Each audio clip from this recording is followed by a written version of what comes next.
सर्व भाविकांचं आम्ही सहर्ष स्वागत करीत आहोत. या ठिकाणी बाबा महाराजांच्या प्रवचनाला सुरुवात होण्यापूर्वी आपण आपल्या शिरस्त्याप्रमाणे प्रथम त्यांचा सत्कार या ठिकाणी करणार आहोत. आपल्या पुणे शहराचे माजी महापौर आदरणीय श्री अंकुशरावजी काकडे यांनी महाराजांचा सत्कार करावा अशी मी त्यांना विनंती करतो. त्याचप्रमाणे इथं बँक ऑफ इंडियाचे जनरल मॅनेजर श्री पाटील साहेब आलेले आहेत. त्यांनी पोथीला हार घालावा अशी मी त्यांना विनंती करतो. अशी त्यांना विनंती आहे.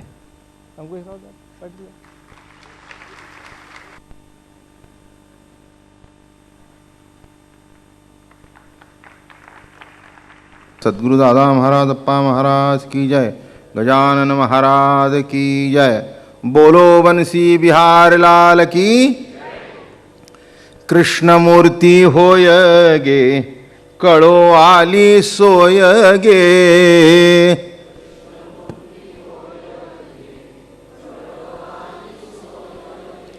कृष्ण मूर्ती होय गे कळो आली सोय गे. तुळशी माळा गळा गे कस्तुरीचा टिळा गे.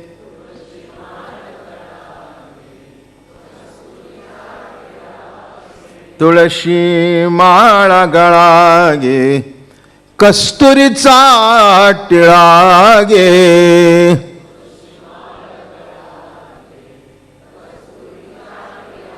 अर्धांगी रुक्मिणी विंजणे वारिती गोपी बाळा. अर्धांगी रुक्मिणी विंजणे वारिती गोपी बाळा गे. गोपी बाळा गे. तुळशी माळा गळा गे कस्तुरीचा टिळा गे.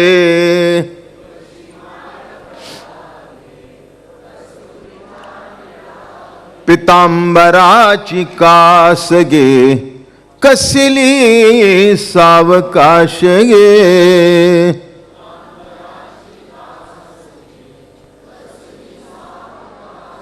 नारद तुंबर गायन करीती. नारद तुंबर गायन करीती पुढे निजदास गे. पुढे निजदास गे. तुळशी माळ गळा गे कस्तुरीचा टिळा गे.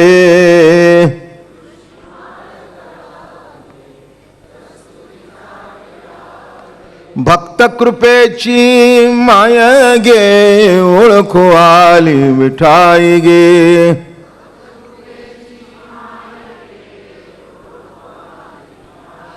भक्त कृपेची माय गे ओळखू आली विठाई गे.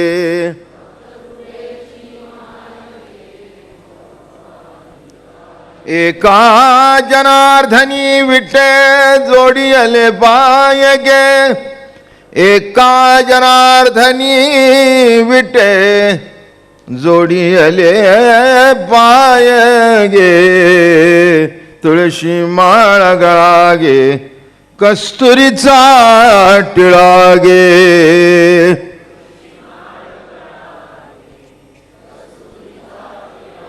अर्धांगी रुक्मिणी विंजणे वारिती गोपी बाळा गे. तुळशी माळा गळा गे कस्तुरीचा टिळा गे.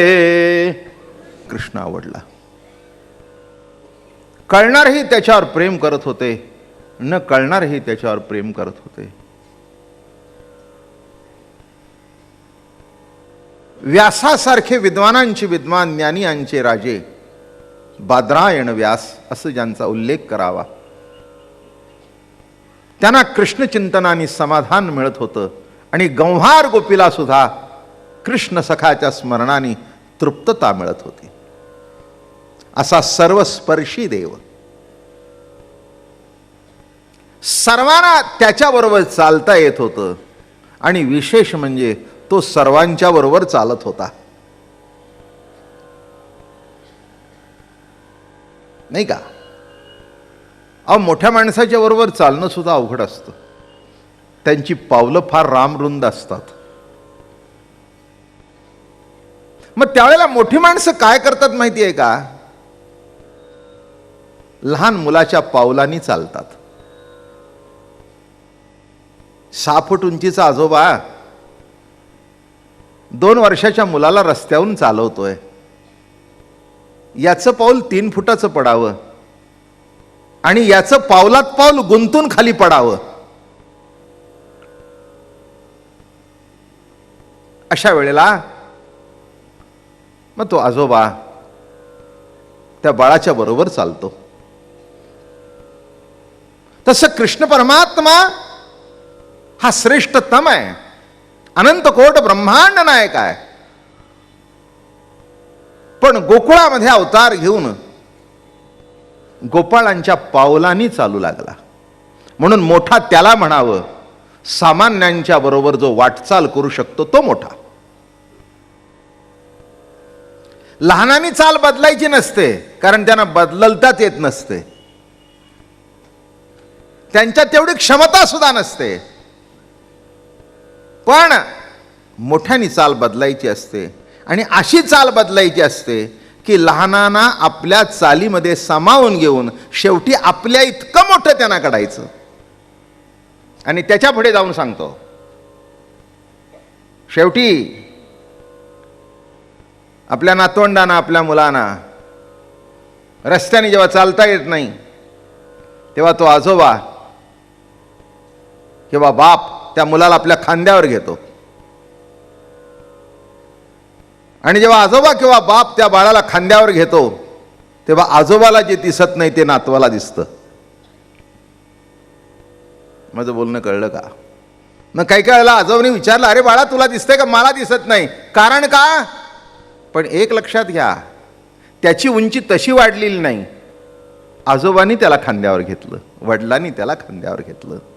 तसं तुम्ही आम्ही सामान्य जीव, बरं का?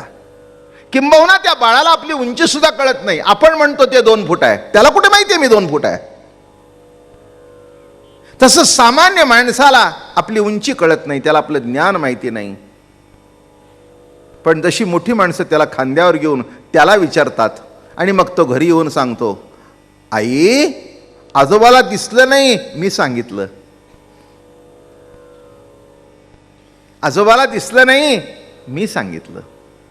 हे जसं आजोबा त्या नातवाचं, त्या मुलाचं कौतुक केलं जातं, तसं कृष्ण परमात्म्याची चाल कुणालाच येणार नाही.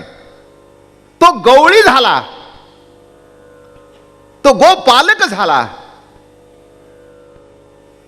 आणि सामान्यांच्या चालीमध्ये आपली चाल एकरूप केली आणि सर्वांना समर्थ केलं.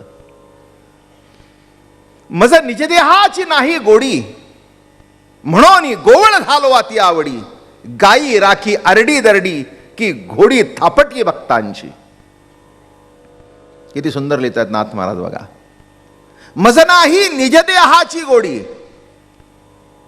म्हणून गोवळ झालो अति आवडी.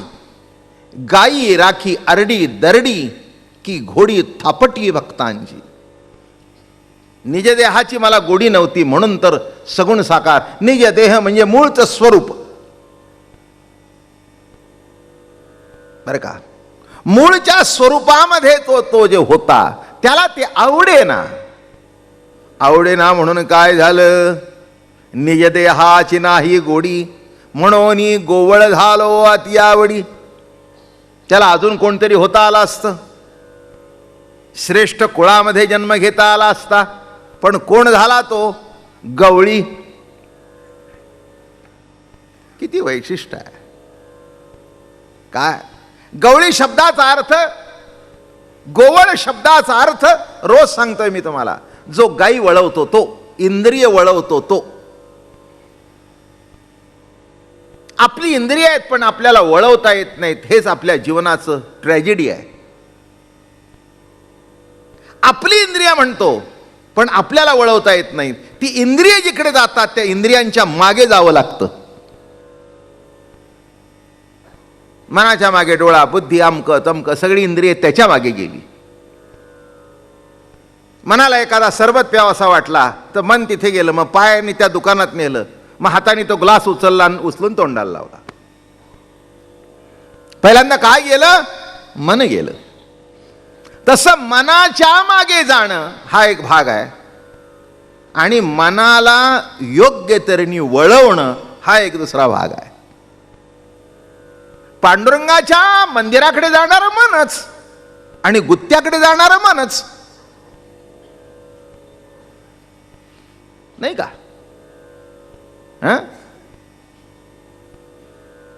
दोन दुकानं शेजारी होती.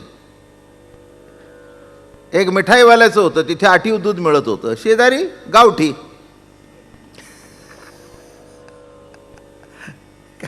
दोन्ही दुकानं शेजारीच होती. आता ज्याला दुधाची आवड होती त्याला ते दुकान दिसलंच नाही आणि ज्याला त्याची आवड होती त्याला हे दुकान दिसलंच नाही. एक गंमत सांगू का? ज्याची ज्याला आवड असेल तेच दिसतं, बाकीचं कोणचंच दिसत नाही. काय जीवनाची मजा आहे, नाही? ते म्हणाल असं कसं होतं का? कसं होतं का दृष्टांत सांगू का?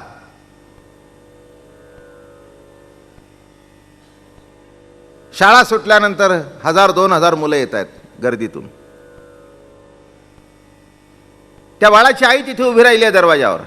तिला हजारो मुलं दिसत आहेत पण दिसत नाहीत, कारण त्या सर्वातून ती आपला बघते. अशी बघते. हे कळलं ना तुम्हाला? अशी बघते. अजून कसं नाही? आणि त्यातल्या त्या सगळ्याच्या शेवटी जर ती येत असेल ना तर तिचा जीव खालीवर होतो. सगळी शाळा सुटली, अजून आला नाही. सगळी शाळा सुटली, अजून आला नाही. कुठे गेला? अगोदर तर गर्दीत निघून गेला नाही ना बाहेर. रस्त्यावर तर बसेस जात आहेत, रस्त्यावर तर गाड्या जात आहेत, आणि ते येत होतं आपलं असं करत, ती पॅन्ट अशी करत, असं करत, ते सावरत. अरे एक रे बाळ्या, माझं म्हणणं कळलं का? 1000 मुलं बघितली पण दिसली नाही. ज्या बाळावर प्रेम होतं ते दिसलं. तसं मनाला जे आवडतं तेलाच मनाला दिसतं, बाकीचं दुसरं मनाला दिसतच नाही.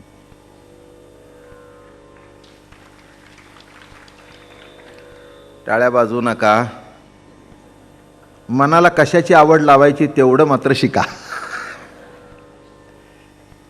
काय टाळ्या वाजवणं याच्यातून एक सिद्ध होतं की तुम्हाला माझं प्रवचन कळतंय. पण पुढचा भाग असा आहे की मनाला कशाची आवड लावावी. आणि एक सांगतो, अतिशय वाईट मन आहे, अतिशय चांगलं मन आहे. अतिशय चांगलं, अतिशय वाईट. म्हणून तुम्ही मनाला जर चांगलं दाखवत राहाल तर माझी खात्री आहे एक दिवस मन जे दाखवाल तिथून हलणार नाही. हे मनाचं वैशिष्ट्य आहे. आणि म्हणून भगवंत जेव्हा अवतीर्ण झाले गोकुळामध्ये, मज निज देहाची नाही गोडी, म्हणून गोवळ झालो अति आवडी. अति आवडी याचा अर्थ कळला का? निर्गुण होता तो सगुण झाला अति आवडी, अतिशय आवडीने. आणि काय काम स्वीकारलं? गायी राखी आरडी दरडी. म्हणजे चांगल्याच गाया नाही, आरडी दरडी. अहो सगळा हा बहुजन समाज जर बघितला तर आरडी दरडीच, नाही का? एकंदर जर आपण मेजॉरिटी काढली बरं का, अति हुशार फार थोडे, नाही का? 3-4 लाख बसावे तेव्हा 30 पहिले. 3-4 लाखामध्ये पहिल्या 30 नंबर. पण जे काही खालचे आहेत ती कॅटेगरी आपली आहे. आणि तसं काही नसतं हो नंबराचं. हे उगीच डोकं पोरांच्या डोक्यात आणि आई बापांच्या डोक्यात फॅड बसले. ते एक सांगू का? 10वीच्या 12वीच्या टक्केवारीवर काही आयुष्य अवलंबून नसतं. आयुष्याचा भाग आणि यश ते काही निराळच आहे. जे पुष्कळसे सध्या कॅबिनेटमध्ये आहेत ते किती शिकलेले आहेत ते बघा, आणि त्यांच्या हाताखालचा पहिला ऑफिसर कोण आहे तो बघा. काय अंकुशराव?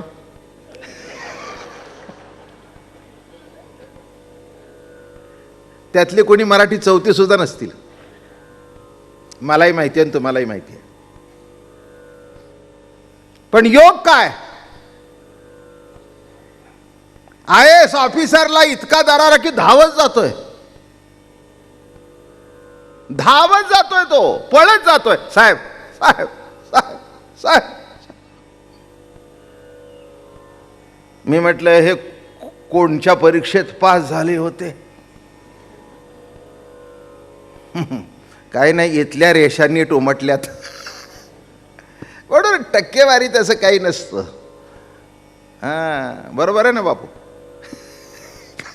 आता मंत्रिमंडळातलीच आहे, जुन्या कल्पना आहे नाही का? अहो, एकेका मंत्र्याच्या हाताखाली IAS ऑफिसर 4-4 असतात. अहो, काय त्यांची बुद्धिमत्ता, त्यांच्या इतकी यांना नसते. पण काहीतरी योग चांगला आहे की तो येऊन जातोय, उभा राहतोय, कापतोय. मला माहिती आहे एकाला फक्त मराठीच येत होतं, त्यांना दिल्लीला राज्यमंत्र्याची पोस्ट मिळाली. त्याला मराठीच येत होतं. आता दिल्लीला काम करायचं म्हणजे सोपं आहे का? मी म्हटलं इथे त्यांनी काम केलं. म्हटलं तुम्ही कसं काम केलं? मी म्हटलं दरडावून काम करत होतं म्हणाले महाराज. त्याला सांगत होतो चुकलं तर तू बघ, जर काही चुकलं तर तुझी नोकरी गेली. तो म्हणे माझ्यापेक्षा नीट काम करत होता, सगळ्यांना वाटत होतं साहेब करतायत. आला येतात थिटे साहेब, सांगा आपली बुद्धी थिटे पडती नाही इथे.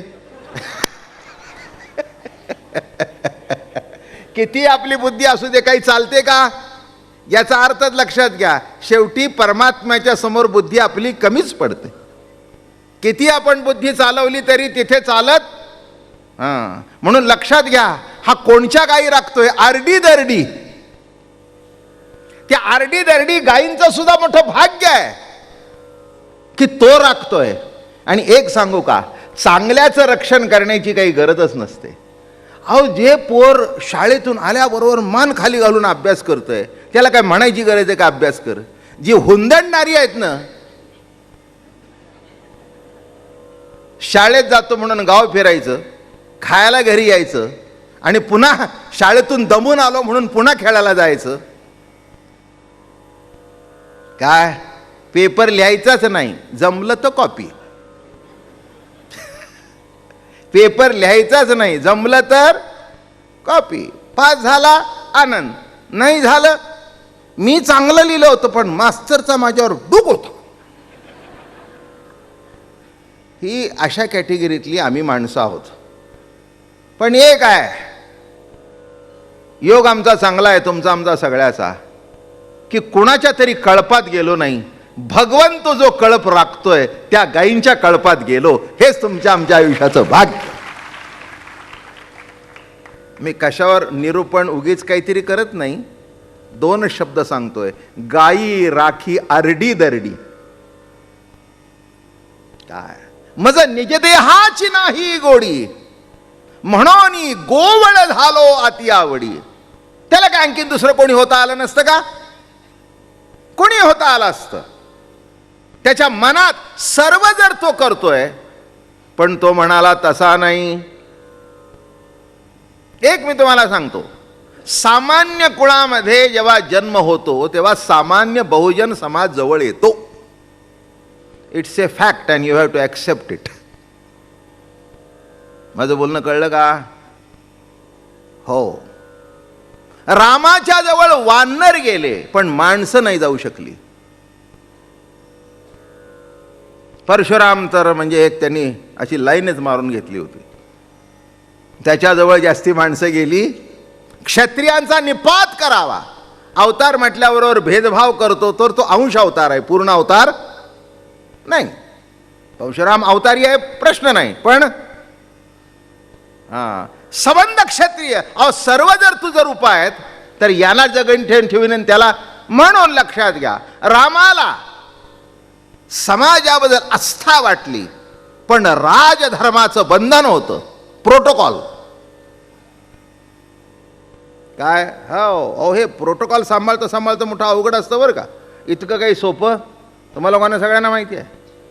काय साधा माणूस पण एखादा मंत्री झाला किंवा त्यातल्या त्यात प्रेसिडेंट असेल तर भयंकर अवघड. माझ्या त्या ज्ञानेश्वरीचं प्रकाशन करायचं होतं. शंकर दयाळ शर्मा हा पांडुरंगाचे भक्त, माझाही चांगला दिल्लीला पुरस्कार मिळाला मला त्यांच्या हस्ते, तर ओळख होती. तेव्हा पत्र पाठवलं की ज्ञानेश्वरीच्या प्रकाशनाला आपण पंढरपूरला. त्यांच्या जवळच्या लोकांनी सांगितलं महाराज या भानगडीत पडू नका. मी म्हटलं राष्ट्रपतीला बोलवणे ही भानगड आहे का? नाही म्हणले ती दिसते तितकी नाही. राष्ट्रपतीत भानगड नाही पण आजूबाजूचे आहेत ते एखाद्या वेळेला तुम्हाला वाड्याची समोर ती भिंत सुद्धा पाडायला लावतील. काय तुम्हाला जर करायचं असेल तर दिल्लीला या, राष्ट्रपती भवनच्या दरबार हॉलमध्ये आपण प्रकाशन करू. ते सोपं, कारण तिथे संरक्षण योजना. पण तुमच्याकडे बोलवायचं म्हटलं की अवघड झालं. माझं म्हणणं कळलं का? काय तसं कृष्णाने अशा समाजात जन्म घेतला, अशा घरात जन्म घेतला, अशा कुळात जन्म घेतला की जिथे प्रोटोकॉलच नाही. निज देहाची नाही गोडी. काय सांगतो ते नीट लक्षात घ्या. हां, त्याला गवळ्याच्या घरात जन्म घेतल्या कारणाने गाई राखायला जाणं हेच त्याचा धर्म बरं का. हां, गोधने चारावया जातो शारंग पाणी. गाई चारण्याकरता जावं, त्यांचं रक्षण करण्याकरता जावं, आणि आरडी दरडी गाई या राखणं. तसं एक सांगतो, जो समाज मानसिकदृष्ट्या, वैचारिकदृष्ट्या, सांसारिक परिस्थितीच्या दृष्टिकोनातून जो दुबळा आहे त्यालाच संरक्षणाची गरज आहे. ज्यांची घरं वाहून गेली त्यांनाच मदत ना आता का कोणालाही मदत नाही का? हां, आता मुळा मोठ्याच्या काठाला जी झोपड्या होत्या त्यांची, आता या परिसरात राहिलेला तो जर त्या लाईनीत जाऊन उभा राहिला तर, आणि तेच राहतात उभे म्हणून तर घोटाळे आहेत.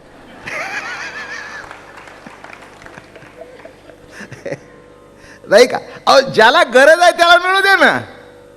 पण कृष्ण हा साधा नव्हता, त्याला बरोबर माहिती होतं. म्हणून लक्षात घ्या, त्याने ब्रह्मदेवाला सुद्धा येऊन दिला नाही. कारण ब्रह्मदेव म्हणजे सत्यलोकात राहणारा हाय फाय सोसायटीतला. मी कशी कथा सांगतोय कळलं का तुला? हा, त्याला काय गरज आहे नाही का? त्याला गरज काय? एक लक्षात घ्या, ब्रह्मदेव हा कृष्णाचाच मुलगा. काल ओवी सांगितली, ब्रह्मा माझ्या पोटीचे बाळ, त्याचे लळे पुरवी मी सकळ, परी भक्ता ईसा प्रीती कल्लोळ तेथ नाही. ब्रह्मदेव माझ्या पोटचं पोर असलं तरी तो माझ्या सोसायटीतला नाही. त्याची सोसायटी निराळी आहे, हायर सोसायटी मधला आहे, तो मोठा माणूस आहे तो. पण मला सामान्यातल्या सामान्य माणसांचा उद्धार करायचा आहे, त्याच्याकरता गोवळ होऊन आले. मग काय करावं देवानी? गोठा साफ करावा, गाईंचं शेण काढावं, अरे का आवडीने करावं देवानी. ते काम करताना देवाला कमीपणा वाटला नाही. लक्षात घ्या, जेव्हा बहुजन समाजाचा उद्धार करणारा अवतारी पुरुष येतो तेव्हाच त्याला पूर्णतम अवतार म्हणतात. रामाला पूर्ण अवतार, वाद नाही. काय होतं, हे दोन्ही अवतार जवळजवळचे आहेत. एकाला करावंसं वाटलं पण करता आलं नाही. त्याला काही काही ते राजधर्माच्या, आत्ताच मी म्हटलं, मर्यादा होत्या. कोणाशी बोलावं, कुठे उठावं, कुठे बसावं, अहो फार मोठा अवघड असतो. मोठ्या जगात जन्म घेतला ना म्हणजे फार उपाध्या असतात बरं का. त्याला इतरासारखं इकडे तिकडे जाता येत नाही, इकडे तिकडे बसता येत नाही. त्याला प्रत्येक गोष्टीला बंधन असतं. कुठे बसलास, कुठे उठलास, काय केलास. माझी गोष्ट सांगू का?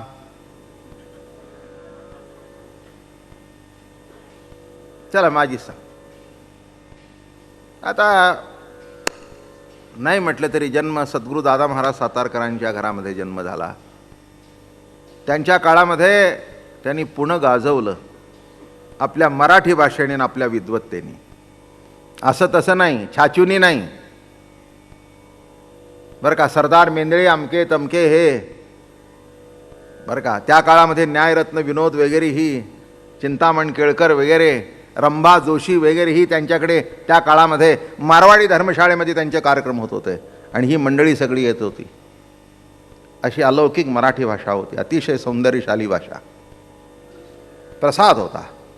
हे डॉक्टर प्रण जोशी पुण्याचे, त्यांचे वडील नरार शास्त्री खर्शीकर जोशी हे दादा महाराजांचे एक नंबरचे श्रोते आयुष्यभर. आता हे मराठी चौथी शिकलेले साधे, पण माऊलीचा तुकाराम महाराजांचा एवढा प्रसाद होता आणि अशी भाषा होती. आता त्यांच्या कुळात जन्म आमचा. अहो आम्ही असं उठून आई बी जवळ बसलो की नाही, आई आजी बरं का, आई आजी आत्या असे त्यांच्या जवळ जाऊन बसायचं. मग हां कुठे गेला होता बाबा, अहो जाऊ हाक मारायचे, बाबाराव या, बाबाराव या. लहानच होतो आम्ही. त्यांनी जेव्हा समाधी घेतली तेव्हा 10 वर्षाचा होतो मी, पण मला सगळं आठवतं आत्तापर्यंत. 10 वर्षाचा होतो, पण हाक मारे, बाबाराव इकडे या. कुठे गेला होता, नाही आईजवळ बसलो होतो. ठीक आहे बसा तिथे, पण त्या बायकांच्या तोंडातली भाषा उचलू नका बरं का. हो नाही तर मेल्या मुडद्या काहीतरी अशुद्ध. मग त्याने मला हे बघा, ते बोलत राहत होते तेव्हा कळत नव्हतं, पण आता कळत आहे. मी संस्कार सांगतो कसं घडवलं. हो म्हणजे आमच्या आईजवळ बसताना सुद्धा, आजीजवळ बसताना सुद्धा, अरे बाबा इथे बसावं, आमच्याजवळ येऊन बसा, आमच्याजवळ येऊन बसा, कानावर आमचे शब्द जाऊ द्या. हे बघा दुसऱ्याची मुलं बसतात म्हणून तुम्ही नको, त्यांना प्रवचन करायचं नाही. तुम्हाला लाखो माणसात प्रवचन करायचं आहे, आणि एक जर अशुद्ध शब्द तुमच्या मुखातून गेला तर माणसं तेवढाच धरतील.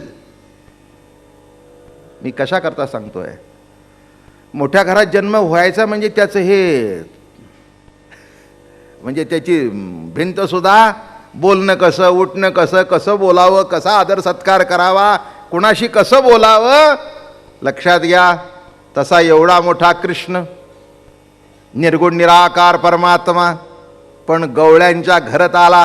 का आला घरामध्ये, त्याला सगळा गवळी समाज नव्हे सगळा बहुजन समाज जाणता करायचा होता, विद्वान करायचा होता, त्यांना अधिकार प्राप्त करून द्यायचा होता. म्हणून वेळी प्रसंगी गीता सांगितली, वेळी प्रसंगी युद्ध केलं, वेळी प्रसंगी रासक्रीडा केली, वेळी प्रसंगी नाना तऱ्हेचे खेळ केले, वेळी प्रसंगी गाईचा गोठाही राखला.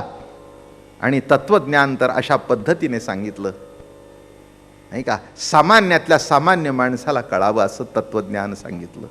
आणि म्हणून अशी जेव्हा लीला चालू होती, सुंदर लीला, काल सांगितलं मधुमंगल बरं का, त्या गोपाचं नाव होतं मधुमंगल.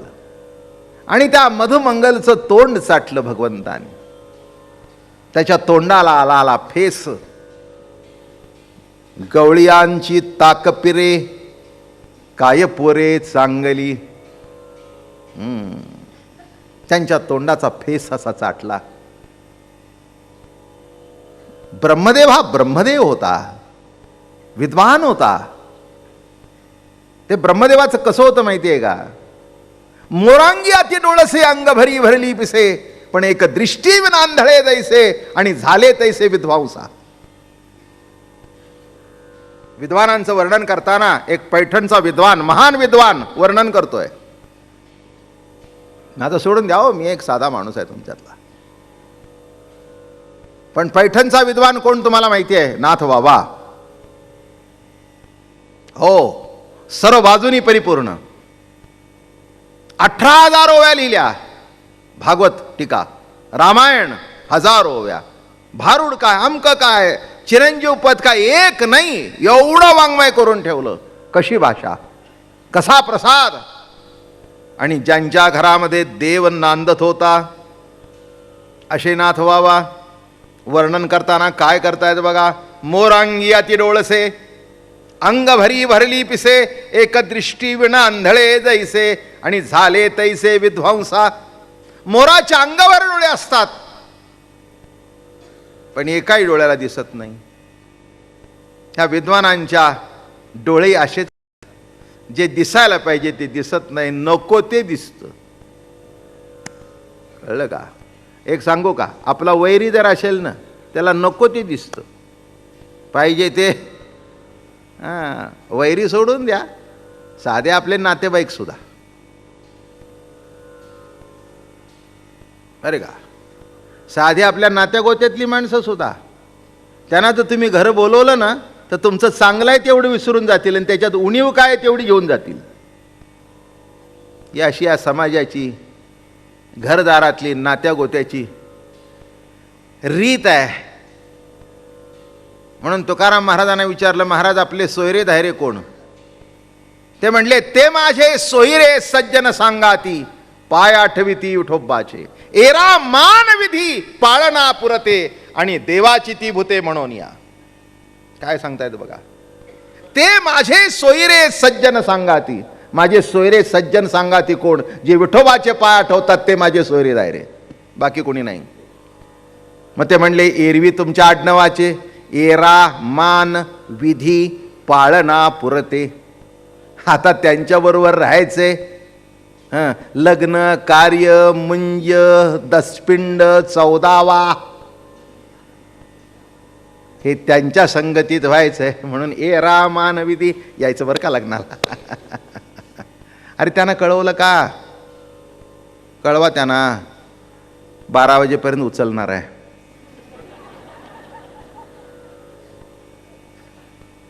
हे सोयरे दायरे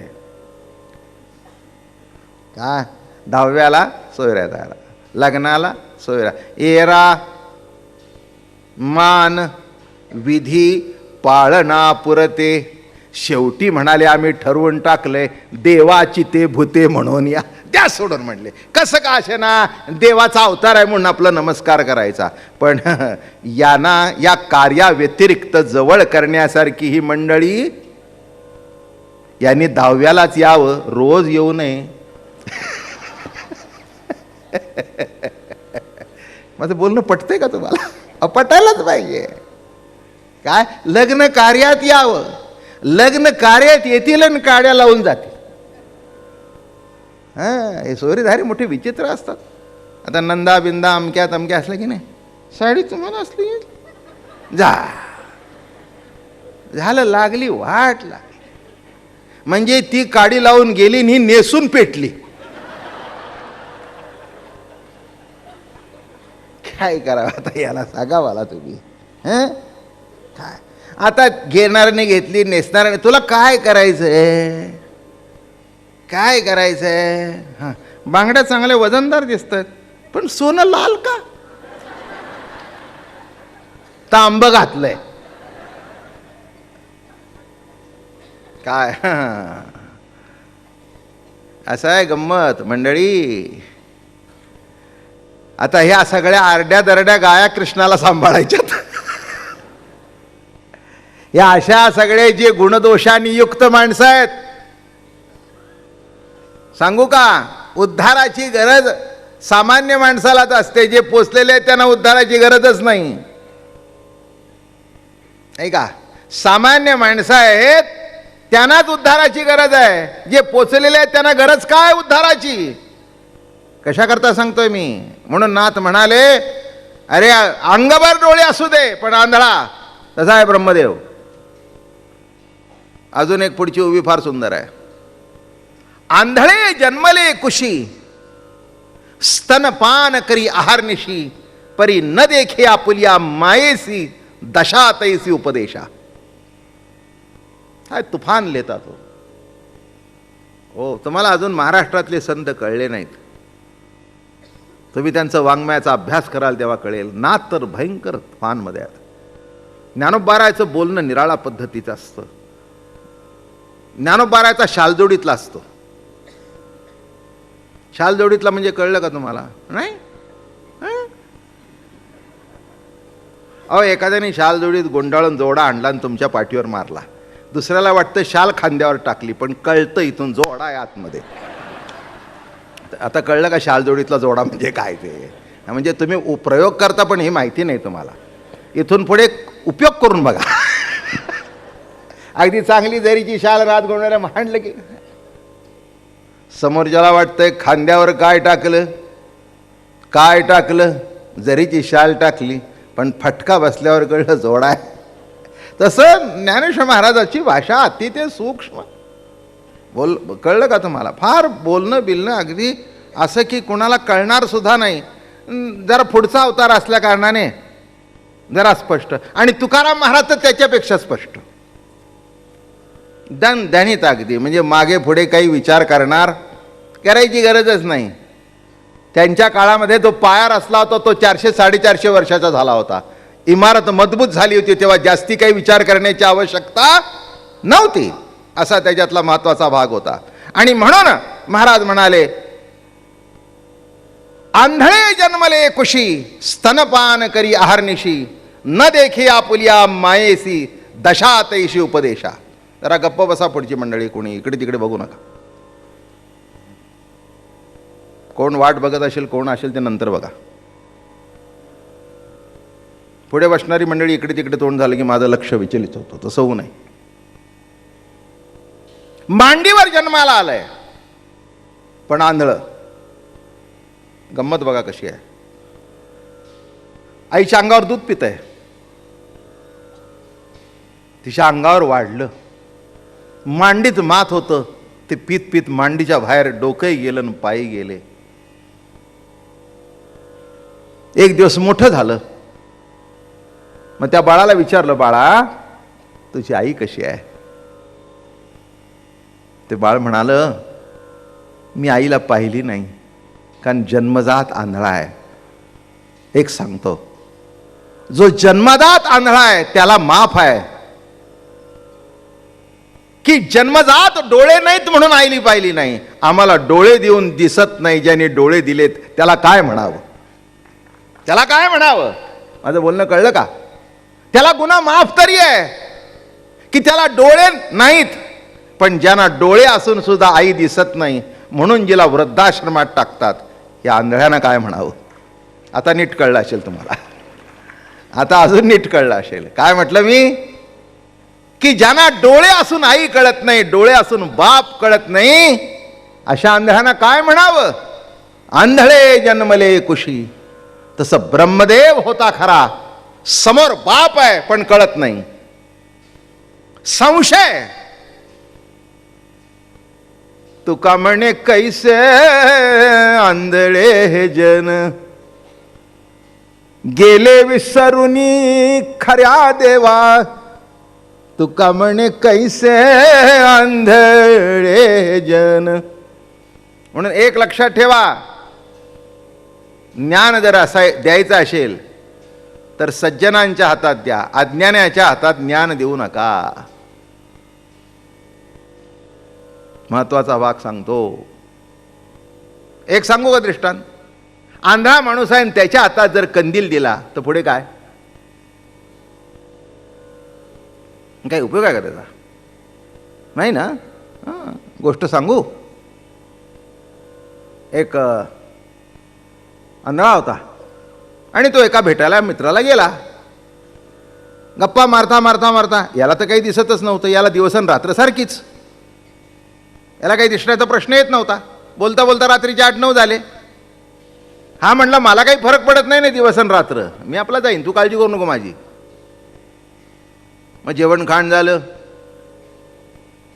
रात्रीचे 10 वाजले. ज्याचा मित्र होता तो म्हणला, हे बघ बॅटरी घेऊन जा.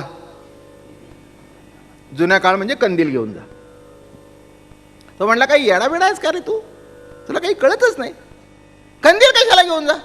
अरे म्हणले, तुला कळत नाही, घेऊन जा कंदील. अरे पण म्हणले, मला दिवसन. तुला काय करायचंय? तू ऐकत नाहीस, आंधळा आहेस आणि ऐकत नाहीस. हा म्हणला, आता आपण ऐकलं पाहिजे.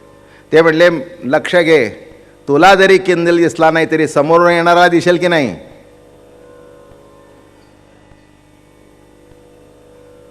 असू दे, झालं. आता हा कंदील घेऊन निघाला.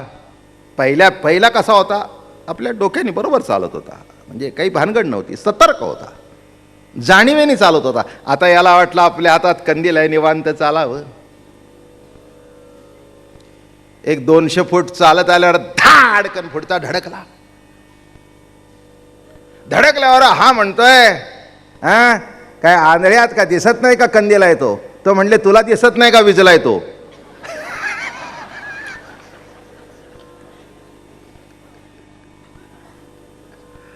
तो म्हटला विजला. म्हटला तुला दिसला नाही? म्हणला मी आंधळा आहे. काय कळलं? आंधळ्याच्या हातात कंदील देऊन सुद्धा, अरे कंदील द्यायचा असेल किंवा बॅटरी द्यायची असेल तरी ती डोळसाच्या हातात द्यावी, त्याचा उपयोग. तसं हे आयटम बॉम्बचं ज्ञान आंधळ्यांच्या हातात गेलं आणि लाखो माणसं मेली. बरोबर आहे ना? काय घडलं? सत्तेने अंध झालेल्या माणसांच्या हातात गेल्यानंतर एका क्षणामध्ये लाख माणसं मेली. तो जर जाणत्याच्या हातात गेला असतं तर काय झालं असतं, एवढाच विचार करा. म्हणून डोळे असले म्हणजे दिसतं असं नव्हे, ह्या डोळ्याने दिसतं. आणि तिसरा जो ज्ञानाचा डोळा आहे त्याने कळतं. म्हणून संत संगतीमध्ये हा दिव्य चक्षु प्राप्त होतो. या देवाच्या पोराला 8 डोळे होते, पण 8 डोळ्यापैकी एकाही डोळ्याला कृष्ण परमात्मा आपला बाप आहे दिसलं नाही.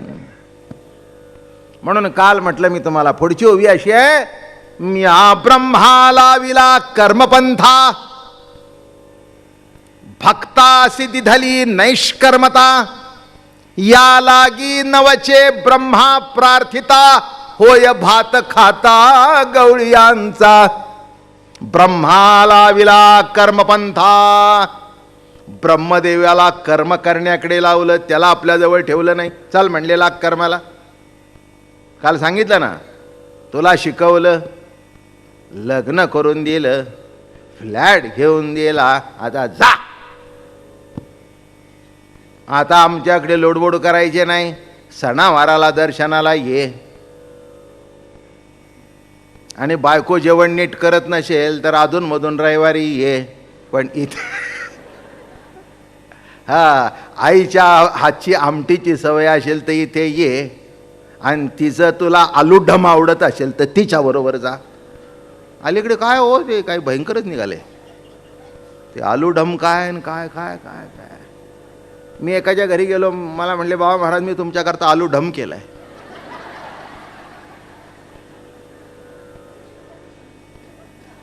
आता काय आलून काय ढम. मी म्हटलं तुझा आलूही नको तुझा डमही नको, मी तुझ्या घरी आलोय. आपलं वरण भात भाजी भाकरी खा, ते कुठे खात बसा. अहो काय ते सध्या काय ते इतक्या पंजाबी फूडचं नाद लागलाय माणसांना. काय आमच्याकडे पनीर पालक, मलाई मेथी, आणि मग फुकतात खाऊन खाऊन खाऊन खाऊन, आणि सगळं ते वाढत जातं. अहो पूर्वीचा आपला आहार सुद्धा ज्वारीची भाकरी, पिठलं बिठलं काय सुंदर लागतो. मेथीची भाजी, बायको माझ्या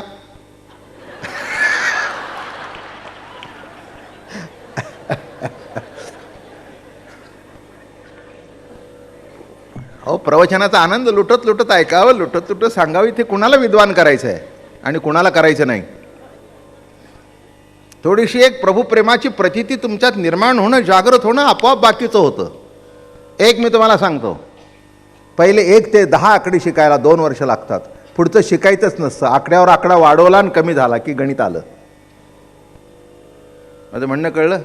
आकडे किती आहेत? 1 ते 9. बाकी दुसरे आकडे आहेत का? पण ते 1 ते 9 शिकायला किती दिवस जातात? पुढे काही नाही. 11, 12, त्याच्यावर 121, एवढं शिकायचं आहे. बाकी सगळं गणित 1 ते 9. तसं इथे 1 ते 9 शिकवण्याचा प्रयत्न आहे. याच्यापेक्षा पुढचा काही करायची गरज नाही. एकदा भक्तीचं रोप, इवलेचं रोप तुमच्या चित्तामध्ये लागलं की घरी बसून कृष्ण स्मरण केला की कृष्ण तुम्हाला एक दिवस येऊन भेटेल. बाकीचे काही काम करायचं कारण नाही आहे. एवढाच आमचा प्रयत्न आहे, साधा सुद्धा प्रयत्न आहे. कशा करता सांगतोय? विद्वान होण्यापेक्षा देवाचं व्हावं. अजून सांगतो, देव होण्यापेक्षा देवाचं व्हावं. ब्रह्मदेव बर का, हे सगळे देव आहेत. देव होऊ नकोस, घोटाळा करशील, देवाचा हो. देवाचा हो. आणि देवाचा झाल्यानंतर मनसोक्त आनंद तुला भोगता येईल. गोकुळच्या गवळ्यांना हाच आनंद होता. ब्रह्मदेवाला वाटतं मी देव आहे, आणि गवळ्यांना वाटत होतो आम्ही कृष्णाचे आहोत, आम्ही कृष्णाचे आहोत. आणि पुन्हा एक सांगतो, कृष्णाचे आहोत तेव्हा आमच्यावर कोणती संकट येणार नाहीत ही खात्री होती. आला तरी निस्तरण्याकरता तो आमच्या बरोबर आहे.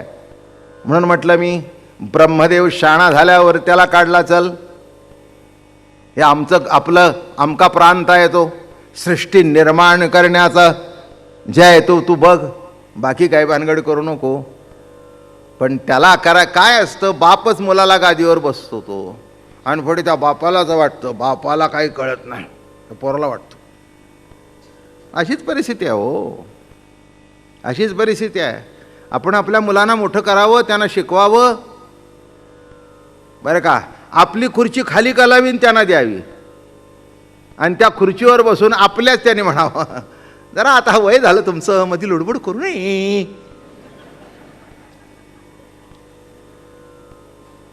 एक सांगतो, राजकारणातल्या खुर्च्या सोडायला काय हरकत नाही, पण घरातली सोडू नका. राजकारणातली सुटली ती घरातली शिल्लक आहे, पण घरातली सुटली तर कुठे शिल्लक नाही. काय अवघड आहे. राजकारणात सुटली तर ठीक आहे, पण घरातली सुटली तर जायला बसायला जाणार कुठून? अरे का, ब्रह्मदेवाला दिल्याबरोबर त्यांनी हिसकून घेतलं की पद. अशी पॅरलल सांगतो कथा. आणि कृष्ण परमात्मा जेव्हा ते काल म्हटलं उष्ट खाल्लं मधुमंगलचं, आणि त्याच्याबरोबर पेंद्या सुदाम्या हे सगळे येत आहेत, त्यांनाही वाटणारच नाही. एकाच्या तोंडात तोंड घातल्यानंतर दुसऱ्याला काही कमी मागे राहणार का काय? हे येतंय ते चाटतंय. काल म्हटलं ना, मुखा माझी मुख घाली तो देव, कवळ कवळ पाहावो. बरं का, मुखा माझी मुख घाली तो देव. आणि हे बघितल्यानंतर त्याला वाटलं ब्रह्मदेव होता, हे काय पाळत नाही आमचा बाप, काय सगळ्याच्या तोंडात तोंड घालते, काही शिवाशिवी आहे का, काही शुद्ध आहे का अशुद्ध आहे का, हायजीन सुद्धा नाही. काहीतरी पाहिजे की नाही? क्लेनलीनेस काही नाही. कसली ती गवळ्यांची पुरण, कोणाच्या तोंडात कोणाच्या हात, काहीतरी करताय, बरोबर नाही. आता देव ते देव भाव होता. गडी आणि रमापती तेव्हा आनंदे जेवती, कोणी मांडी ताती पाने वरी ठेवी ताती अन्न, कोणी ठेवी मांडीवरी कोणी जेवी भूमीवरी, कोणी पसरती चवाळे कोणी अंतरती जाळे, गोळे घेऊन हाते एर एरा हाणती, पाहता ती देव धन्य धन्य त्यांचा भाव, मिटकिया देती देव वाकुलिया दाविती, माया मोह ब्रह्मादिका नामा म्हणे तेची ऐका.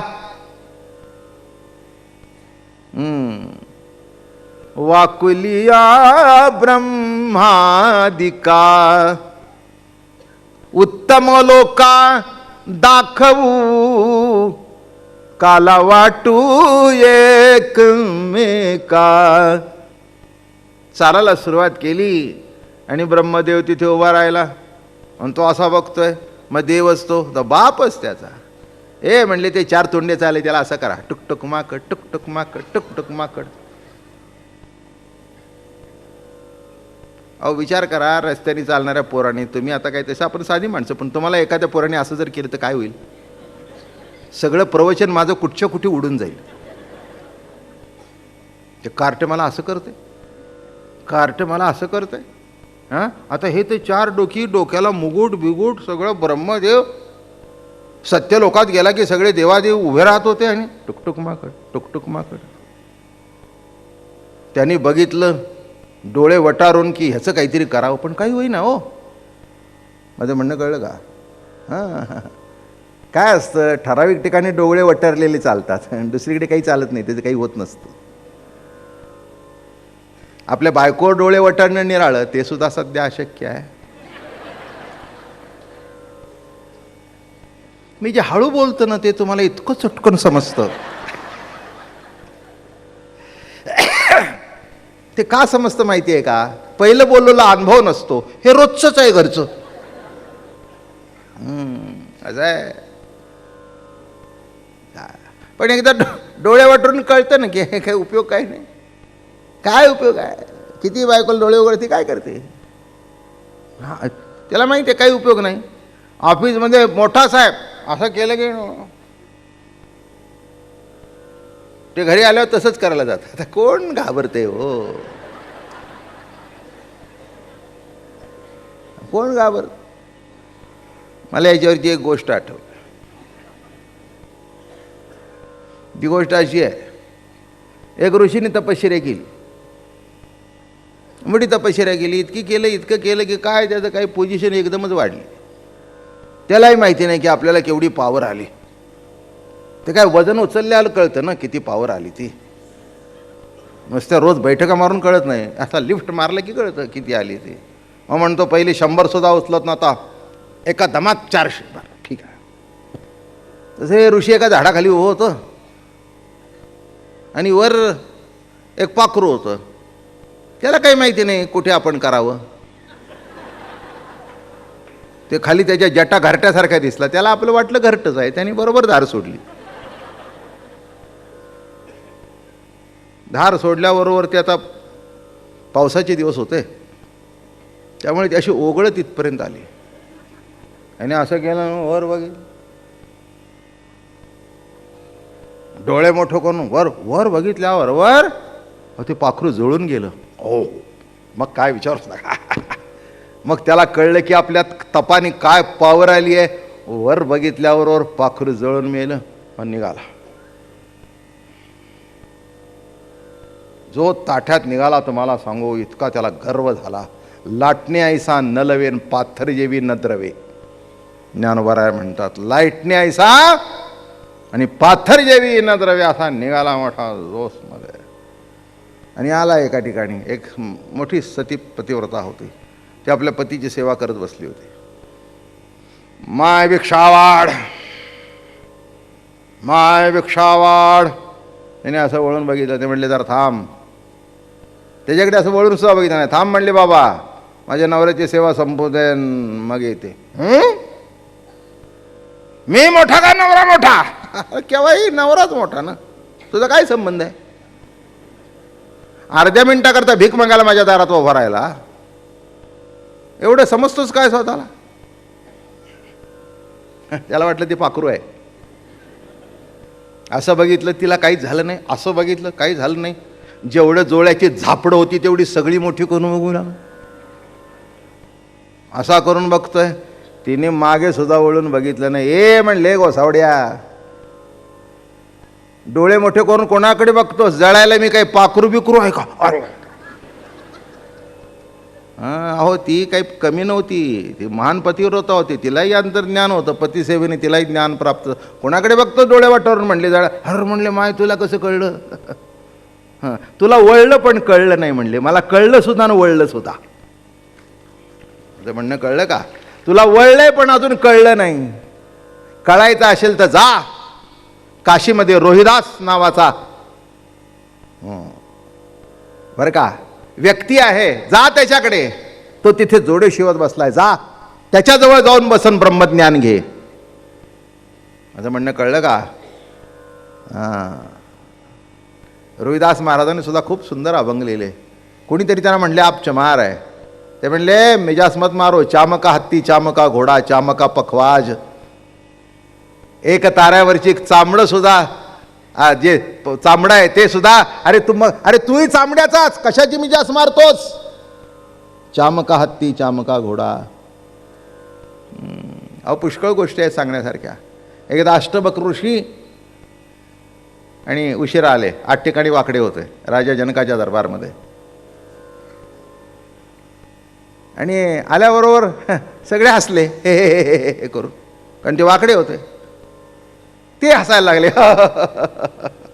आता ते हसायला लागले, ह्यांना वाटलं हे का हसतायत, आम्ही हसतोय ते बरोबर आहे. ते म्हणले बाबाजी आप क्यों हंसते हो? नहीं मुझे मालूम नहीं है कि ये सभा चमार की है. तत्व कळलं का? ज्यांचं देहावर लक्ष आहे, चामड्यावर लक्ष आहे, अशांची सभा आहे. मला वाटलं होतं ही तत्वज्ञानांची सभा आहे. मला वाटलं होतं देहाच्या पलीकडे जाऊन निजज्ञान जाणणारे तत्वज्ञानी आहेत, पण आता मला कळलं ही चमार की सभा आहे. मानाखाली घातल्या सगळ्यांनी. लक्षात ठेवा, म्हणून कोणची जात कुठे जन्माला आला नाही. तुमची वृत्ती जी आहे ती तुमची जात. लक्षात घ्या, ज्या वृत्तीने आहात ती तुमची जात. आणि म्हणून मोठी गंमत घडली इथे. ब्रह्मदेवाला वाटलं मी कोणतरी आहे, डोळे बघतोय, त्याला कळलं इथे काही होत नाही. आणि काही होत नाही हे ह्याला कळलं. अहो काय अनंत कोट ब्रह्मांड नायक, त्यांनी मेन स्विच ऑफ केल्यावर ब्रह्म्या काय करतोय? मी माझे शब्द, तुम्ही ब्रह्म्या काय करतोय माझे शब्द नाहीत. ब्रह्मा माझ्या पोटीचे बाळ, माझ्या पोटचं पोर, ते काय करताय? मेन स्विच झाल्यानंतर ते ब्रह्मदेवाला कळले हे काही होईना, काही होईना. हे कळलं खरं, तरी पण खात्री झाली नाही. म्हणून वाटलं याची परीक्षा पहावी. गवळियांची पोरे वाकुल्या दावी ती, क्रोधावला चित्ती ब्रह्मदेव. राग आला झाला. हो, गल्लीच्या पोराणी म्हणजे टिंगल करावी, काय समजतात? चोरोनियाने तो वत्स गोपाळ, पाहू यांचे बळ किती आहे. याचं बळ किती आहे ते पाहू, किती ताकद आहे ते पाहू. यांचे सगळे हा देव म्हणतो ना, तर सगळं चोरून नेतो असं आहे. ज्या बाईला काही येत नाही ना, ती भांड्याकरता अडून बसते. हलवू कशाने, तापू कशावर. जी सुगरी नसते की नाही, ती काटक्याची चूल पेटून काहीतरी घेऊन तवा बिवा घेऊन करते, हलवते लाकडानी आणि जेवण करते. पण जिला येतच नाही, नाचता येत नाही, पण काय सुंदर म्हणाय नाही का. मी नाचले असते पण अंगण वेड वाकडा आहे. अंगण वेड वाकडा असलं तरी तुझी पाय नीट आहेत ना, नाच की, नाच ग घुमा. काय आपल्याकडे म्हणी फार सुंदर आहेत बघा. तसं जमत तर काही नाही, गप्पा मारतोय. तेव्हा देव म्हणाले आता या आमच्या पोराला एकदा धडा शिकवल्याशिवाय, आणि कसा कसा धडा शिकवते ते हळूहळू बघू. राधा रमण हरी गोविंद राधे, राधा रमण हरी गोविंद राधे. गोविंद राधे हरी गोपाल राधे, गोविंद राधे हरी गोपाल राधे. गोविंद राधे हरी गोपाल राधे. राधा रमण हरी गोविंद राधे, राधा रमण हरी गोविंद राधे. पुंडलिकावरदे हरी विठ्ठल. ज्ञानदेव तुकाराम, ज्ञानेश्वर महाराज, तुकाराम महाराज. 21 तारखेला जे गीत रामायण आहे 5 ते 6 माझं प्रवचन, आणि त्याच्यानंतर 3-3.5 तासाचा त्याची तिकीट विक्री 5, 6 आणि